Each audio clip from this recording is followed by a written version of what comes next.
कोणता ग्रामसेवक? नाही साहेब ऐका ना एक मिनिट. जे ग्रामसेवक मी काय म्हणतो तुमचं आम्ही 2 महिने आम्ही 4 महिने मानायचं आहे. हां तुम्ही पनिश काय केलं त्यांना आता हे सांगा पहिले. कारण आम्ही आता कधीरून आलो का नाही आत हे लोक एवढे आले हे कामं सुरू आले. त्याला काय पनिश केलं तुम्ही की ज्याने आतापर्यंत जे 2015च्या पूर्वीचे काम होणं लागलं होतं ते 20पर्यंत आलं त्याला काही पनिश केलं? कारण कसं आहे ते जो ग्रामसेवक आहे त्यांच्याकडे 2-3 ग्रामपंचायत. हे कनेरगावचा विषय नाही ना. तुमच्या पंचायत समितीमध्ये कोणतं गाव झालं असं सांगा ना.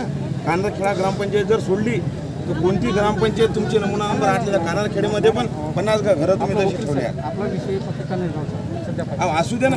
आपण हे बघा साहेब आपण सगळंच करणार. तुम्हाला तुमच्यासाठी कनेरगाव आहे. मी या जिल्ह्याचा जिल्हा प्रमुख माझा जिल्हा महत्वाचा आहे. मी कनेरगावसाठी माणसं घेऊन आलो म्हणजे कराळे डिग्रेससाठी घेऊन यावं असं काही नाही. तुम्हीच काम केलं पाहिजे ते जे नियमात आहे.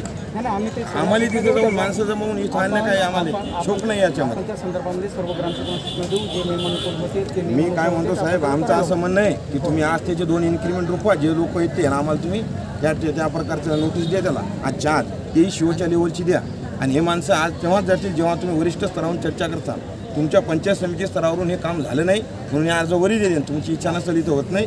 आम्ही सगळे माणसं घेऊन जिल्हा परिषदेला घुसतो.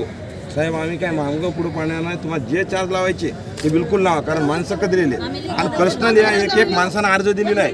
हे अर्ज मी व्यक्त निवेदन दिलेलं नाही. मी फक्त तुम्हाला इंटिमेट केलं बा एवढ्या लोकांचे अर्ज आहेत तुम्ही काम करा. तुमची इच्छा आहे का काम करायची? काम करायचं असेल तुम्ही तुमचे माणसं वाढवा.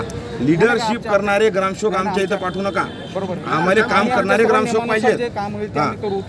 नाही त्याच्या लिडर घुसला की मग तो राजकारणी बनतो ना. आमच्या घरात तसेच लोक बोलतात आम्हाला माघारी. लिडरचा काही विषय नाही याच्यामध्ये. लिडर 100% अहो तुम्ही असा ग्रामसेवक पाठवा जे कामाची तिथं गरजेची आहे.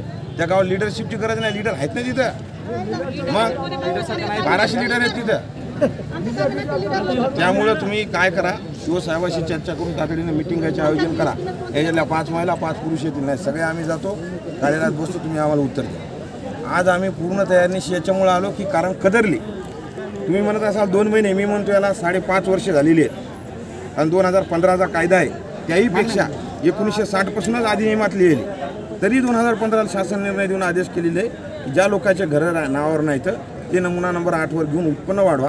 आता तुमचं नमुना नंबर 8 यायचं जर घर आलं तर ते नंतर CO मार्फत कलेक्टरकडे जाते आणि नंतर यांच्या मालकी हक्कात येते. आता इथं नमुना 8च नाही तर पुढची प्रक्रियाच होणार नाही साहेब. हे तुम्हाला मान्य आहे का? हा मग मोहला कसा नाही